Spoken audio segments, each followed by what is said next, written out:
Lesson 17, The Journey of the Soul. Beloved and holy friends, we come forth in this lesson to yet again remind you that all that you think, all that you see, and all that you do is not the result of that which comes to you, but rather that which comes from you. For always and forever, the world you perceive is uncaused, save by yourself. This is why it is always true that freedom is closer to you than your own breath, that freedom is the reality of your being. That freedom is that which is realized without effort. Freedom is realized when you decide to accept the truth that is true always. I and my Father are one. I am that which I am. You are consciousness. You are awareness.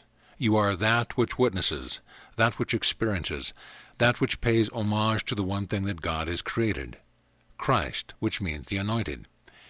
You've been anointed since before the beginning of all the worlds, that which the Father is, awareness, pure intelligence. You have been anointed with the ability to choose that you would wish to perceive, and thereby imbued with the power to create. You abide freely in each moment. This freedom is completely unobstructed and unchangeable forever. It is in your freedom that you think what you think, you see what you see, you feel what you feel, even in your third-dimensional reality. At any moment, you are perfectly free to see the radiant beauty of the real world pervading all things, even your own consciousness, just as you are also free to see fear. In our last lesson, we began to explore, by way of analogy, that which has transpired that brought you into the experience of being a spark of the divine, an aspect of the totality that brought you to the place of the soul. Then the soul condenses and falls into what you have called your physical world, and there you find yourself, right here and right now. Surely the product of your parents, surely the product of forces beyond your control. Yet the whole while you have remained exactly as you are, the witness, the seer, pure consciousness of the self. In this lesson we are going to speak specifically about this one life that you are living now. Beloved friends, in the moment prior to your incarnation, you were in existence, abiding with perfectly clear awareness within a state or quality or dimension of consciousness. It is true that even that was the result of choice made in the past, but we wish to speak in this lesson of this one incarnation. Before we do that, take a few moments to pause and allow the body to relax with a few deep breaths. Let go of any gripping in the mind. Let the things that need to be done sit on the shelf for a while. When you have done that, you are ready to continue. Beloved friend, imagine abiding without a physical body and yet having awareness. This should not be difficult, since you do it each night while you sleep. You do it when you daydream. It occurs occasionally while making love and while watching your television. In fact, each and every one of you experiences that quality of awareness several times during each and every day. When you forget yourself, that is, you forget your embodied existence. The difference being that in your world you come back to your senses, that is, you come back to embodied existence. Imagine, though, a state in which there simply is no physical form, and you are abiding as consciousness itself. Oh yes, you have awareness.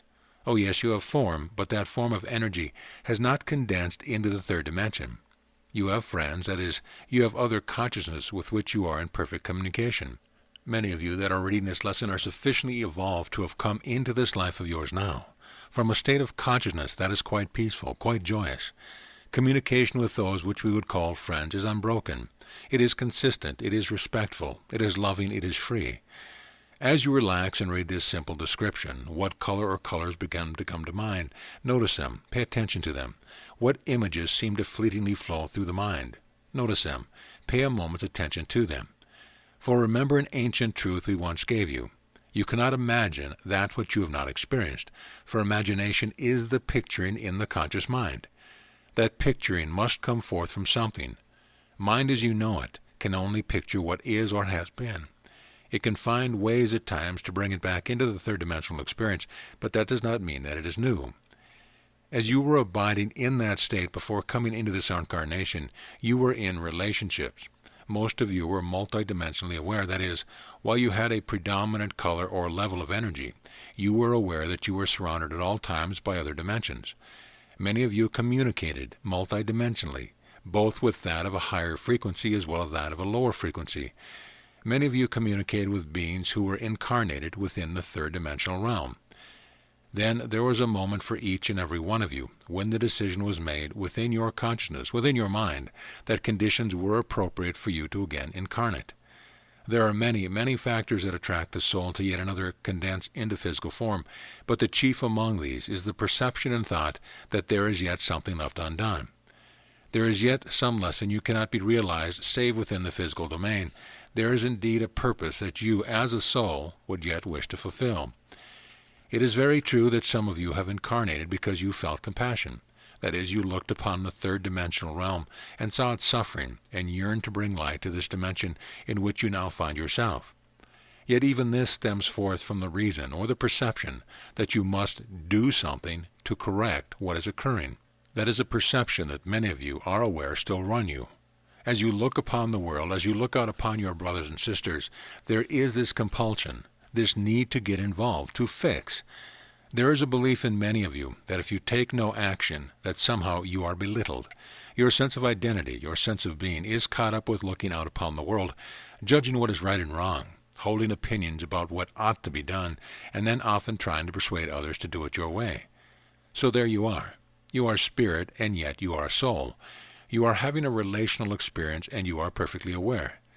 Time does not quite exist where you are, for time is a unique and peculiar experience that is very much linked to matter or to the body.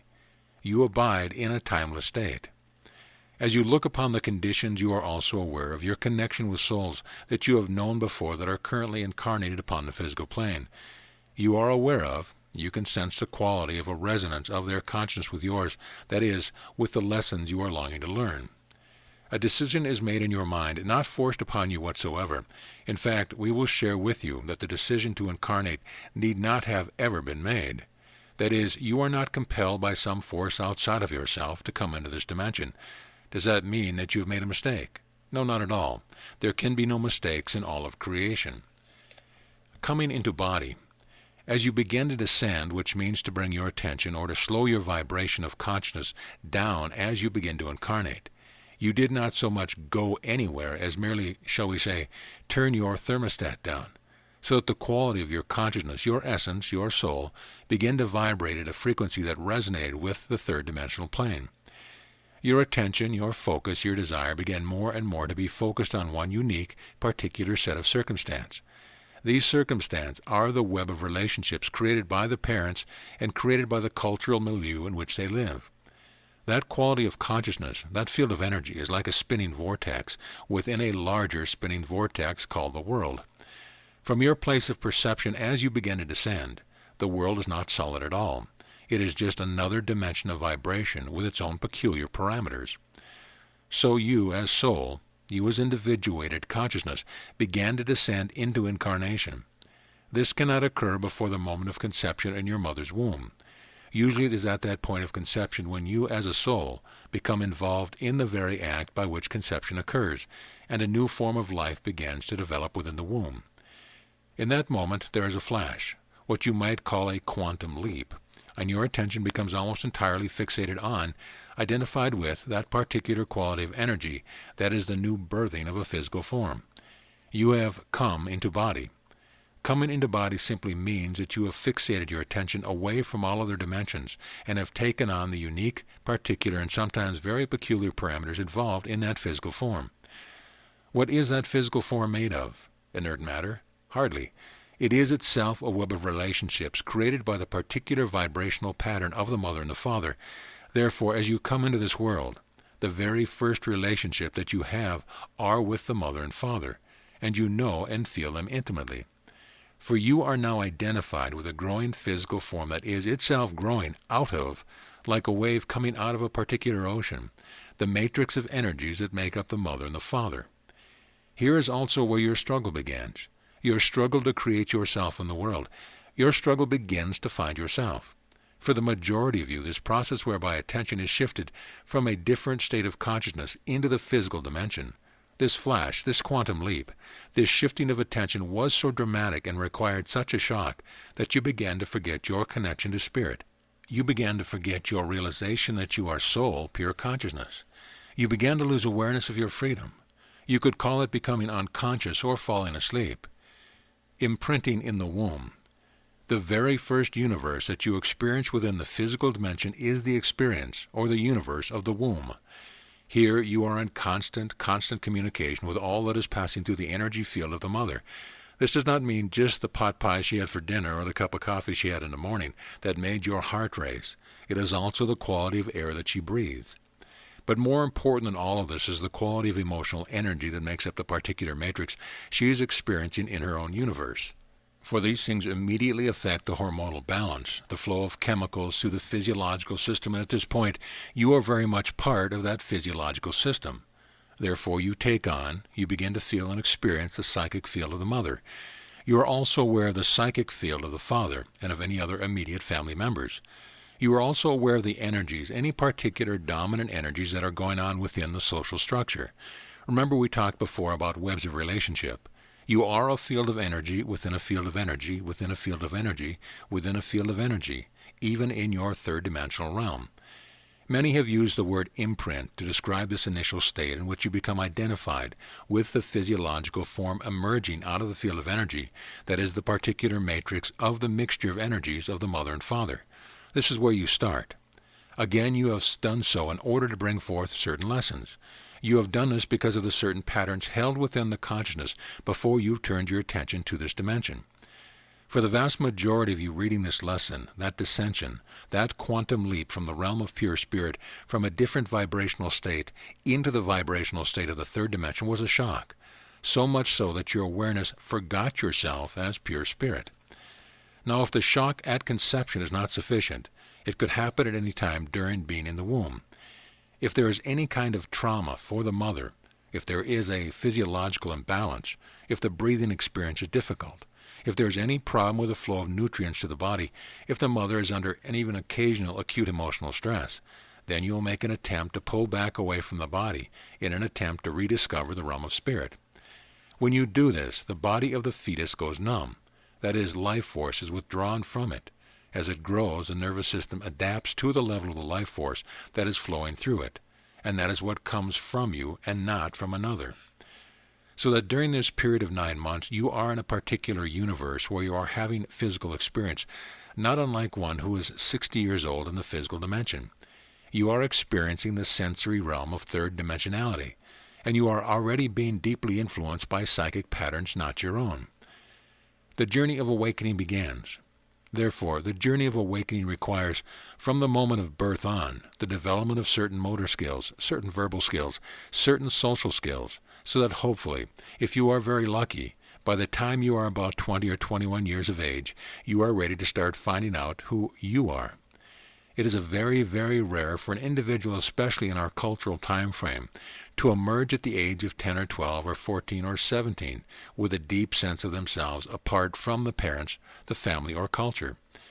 You think you are yourself, but you are really a bundle of reactivity seeking to find approval, seeking to find safety, survival, friendship in the world.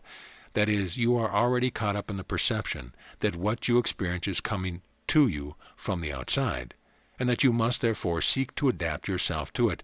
You are not yet alive. If you are very fortunate, during the time frame of the 20s, you merely experience greater degrees of freedom, greater degrees of making your own decisions and experiencing the outcomes. This can be a very turbulent time. Still, you will believe that you know yourself, and yet you have not even begun to know yourself. Again, this is for the majority. As you go into your 30s, there is an opportunity now. Spirit begins to speak to you. Situations begin to emerge that require of you deeper understanding. If you are very fortunate, you will have begun to realize the great influence that the parents have had. Usually this is a state of rebellion. Internally, you will begin to individuate more clearly. The spiritual search often begins in the 30s in earnest. You may have been aware of that earlier in the 20s. Again, this is not a hard and fast rule, but generally by the 30s, it is time to truly begin to answer the yearning of the soul. Now, if the egoic consciousness has been fundamentally successful, that is, you have found a way to create your survival, you have developed the personalities that allow you to interact with the insanity of the third-dimensional human realm. If you have had no major calamities or traumas, and if you had no major failures, you might continue into your 40s with a smugness of thinking that you have got it all together. You may have found ways to avoid the fundamental 9 question. What is my purpose? Why have I really come to this planet? I am more than just this. I am pure soul. I am pure spirit. I know there is more to it than this. If you have been able to successfully keep yourself distracted, that question may not yet have fully arisen. The egoic consciousness is merely that part of the body-mind that is responsible for keeping you physically alive. It is fueled by the desire for survival, the desire for safety.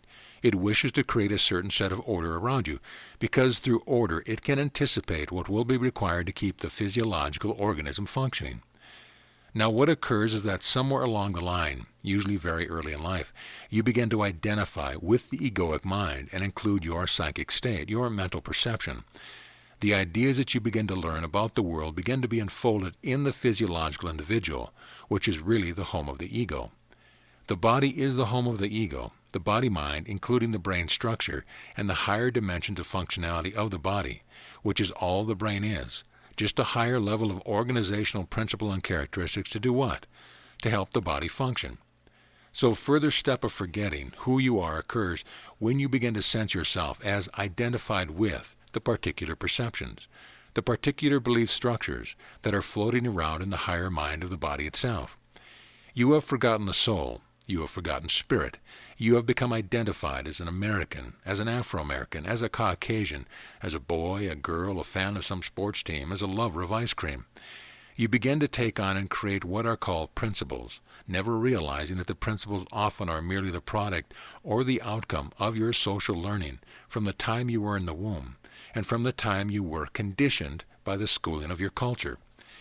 Many of you have gone so far as to believe that you are an Alabaman or a Washington or a Californian because someone has told you that is where you live. And though you have never found a boundary upon the face of the earth that says, here is California and here is Nevada, you have found a sign that someone has created, and you have read it and believed it. And you have created an identification with one small aspect of life. Many of you are only now emerging to sense yourself as a global citizen, something that transcends being an American or a Canadian or a South African or a Russian. So you begin to sense this process whereby you keep making yourself smaller and smaller, smaller and smaller, taking on psychic patterns from the parents, from the peers, and from the society around you. The spiritual path begins when, for some reason, something begins to whisper to you, this is not who you are. This is not why you have come. You have come to heal your sense of separation from God. You have come to realize the truth. Ego consciousness, then, begins with the shock at the moment of conception that brings your attention to be completely fixated on, and as the physiological form beginning to emerge from a certain web of relationship. This begins to color your vision and color your understanding. It gives you your unique individuality in the world. As you grow, as you emerge, as you move through certain experiences, you become colored by what you have had to do to survive. You become colored by the psychic imprints of those around you. You think you are thinking your own thoughts, when what is often the case is that you are merely parroting all that has come into your computer bank, into the brain, and into the body. Now it is quite true that this all began because there was a resonance between the web of relationships of the parents and of the society, and where your own unique quality of consciousness was prior to birth. In this sense, karma can be said to exist. Karma simply means action, the effect of, so that when you drop a pebble in the pond, you create a certain ripple. As long as you continue that ripple by dropping the same pebble into the pond, you get the same results. And part of those results is a need to be identified with only this vibrational field of energy called physicality. Until you decide to change the momentum of the ripples you are creating in the depth of the mind, you cannot begin to ascend from the third dimension. The desire to do so is always within you. That is, it may be dormant, but the desire to know God must necessarily be within each soul, since God is your reality. You have fallen asleep, and at some point there comes the urge to awaken. When it comes, it is unmistakable. The fireworks may not occur, but a shift happens within your being, and you know that you can never return to the way it was. You can never again pretend that life is only what you see through the senses. Your soul begins to speak. Now the soul begins to speak. The connection that was once lost begins to be reestablished. It was really never lost. It was just forgotten. It was suppressed. It became that background instead of the foreground. It begins to whisper in the depth of your being. It comes to you in the form of your dreams. You begin to notice books that you never noticed before. You might wander into the spiritual section of the bookstore, not even understanding what compelled you to do so. There you pick up a copy of this book or the Jeshua Letters or A Course in Miracles or some other such book that begins to trigger within you a thirst and a longing. A friend suddenly invites you to come to a workshop, the kind you've never been to before. Yet when you go, something triggers you, something touches you, something begins to awake. You may not notice it, but it actually triggers a physiological state within the body, within the chakra or energy system. The heart begins to stir in its slumber, and the mind thirsts for knowledge, a knowledge unlike any that is gathered in its identification with egoic consciousness. The longing to awaken has come. From this moment, though you do not understand it, you begin to attract, slowly at first, perhaps stumbling a bit now and then, exactly those situations that will keep prodding you to look deeper. A meditation teacher comes, a prayer group comes that you feel called to join. You begin the process of your study, and a new question is emerging. No longer is the question, how can I survive? How can I make money? How can I do all these things? A new question emerges in your mind. Who am I? There may be many forms to it, but the question remains the one. Who am I? What am I? From where have I come? What is life? God? What is God? How can there be anything at all? These questions begin to stir in the mind. Often they first make their appearance in some form around the age of 10 to 12 as you enter into a stage of life that is your first taste of individuation. Just like when a child was born and it began to sense that it was other than the mother's body. At around age 10 or 12, you begin to sense that you are other than the mother-father. Then there is something you want to think for yourself and be for yourself. Often these questions will begin to come. This is the first stirring. Usually those questions are not attended to. There is much else to do. You still need to learn to think. You still need to learn to drive a car. You still need to learn to balance a checkbook. Later, those questions occur again, generally in the early to mid-20s. But again, the momentum is to become established as a physiological being, and so the questions are suppressed. Into the 30s and most definitely by the 40s, those questions begin to press up upon the consciousness. You know how to make money. You know how to balance a checkbook. You have done these things in the world. You have had sex. You have baked cakes. You have thrown birthday parties. You've gotten drunk. You've done it all, but something else is gnawing within you. This is also a point of great challenge. You ask yourself, what will I be committed unto, love or fear? Will fear run me? Will the very principles that I have identified myself with and have utilized to ensure my survival, my ordering of life, will these things become more important than realizing the self, awakening the Christ within? Dismantling the blocks to spirit. For you see, awakening requires a dismantling of the structures of consciousness by which you have been ordering your perception of the third dimension. Ultimately, to truly awaken completely requires the dismantling of very subtle, deeply embedded patterns of perception that were already making up the soul prior to your incarnation in this life. The slate must be wiped clean, so that all that remains is the reality of spirit, with no filament or trace of egoic consciousness left. That is not an easy thing to do, yet it requires no effort save the effort to love. Love is the great healer. Love is what erases the imprint in the depth of the subtle soul. The patterns that you brought forth with you as a soul is like a magnet.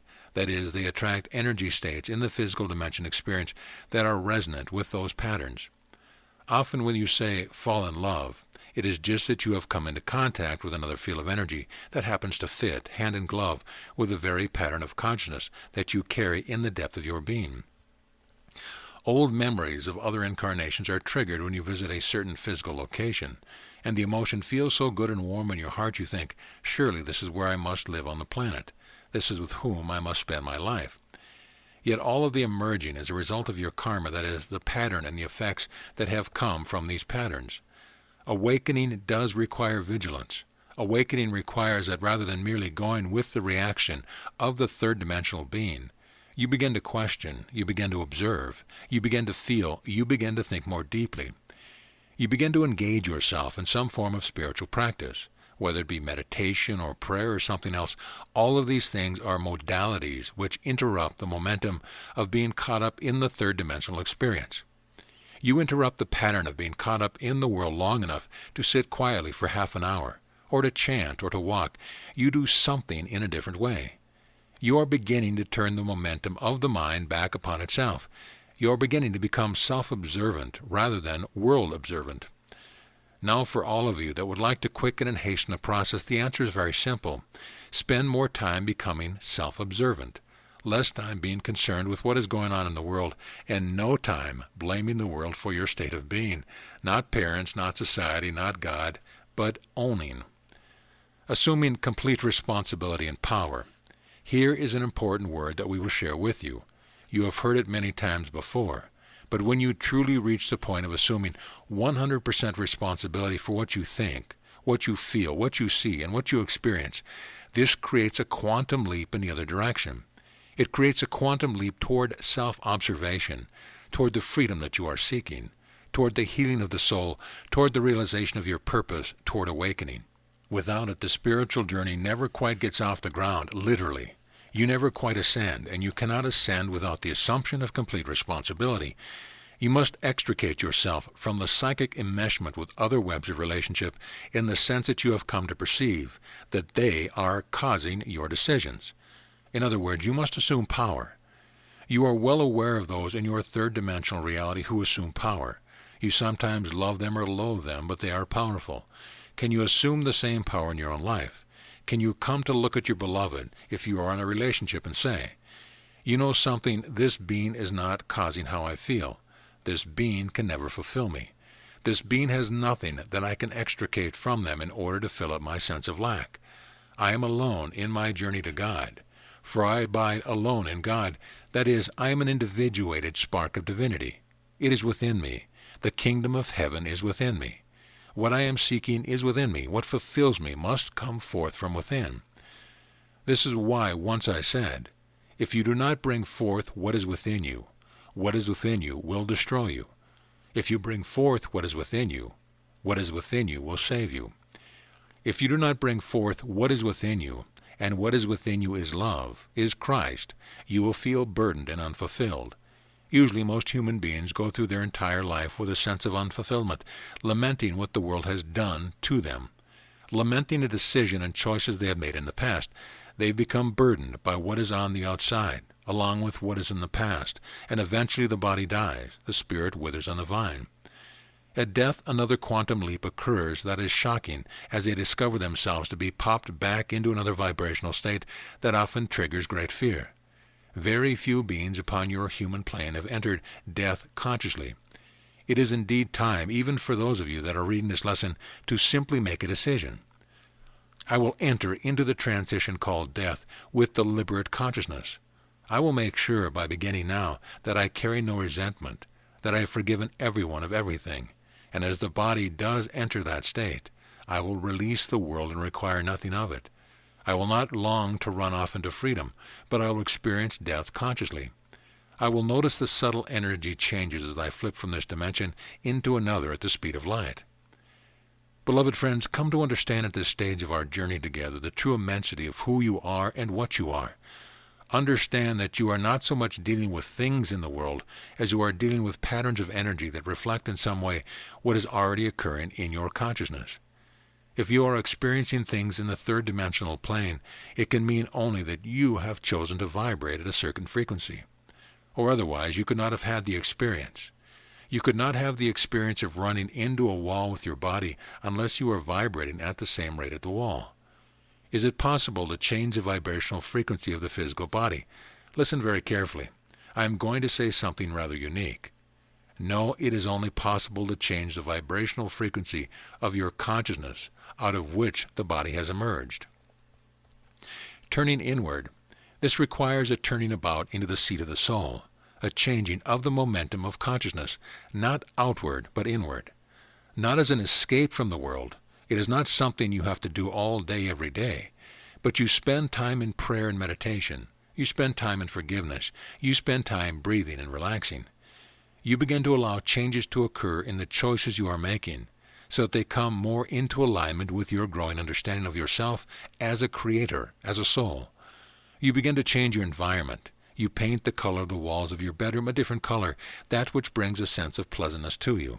You change your physical environment completely by moving into a different apartment. Many of you know perfectly well that often it means a changing of a relationship, and initially this does make sense. But there is a point in which you realize that you could keep changing relationships ad nauseum and never get anywhere. You realize that now is the time to settle down, be with one you are with, or the ones you are with, and yet realize your time with them is to discover what patterns have been running you. It is time for self-awareness, turning the momentum of the mind back toward the self. Time to ask yourself, why do I think what I think? What do I see what I saw? Why did I react the way that I reacted?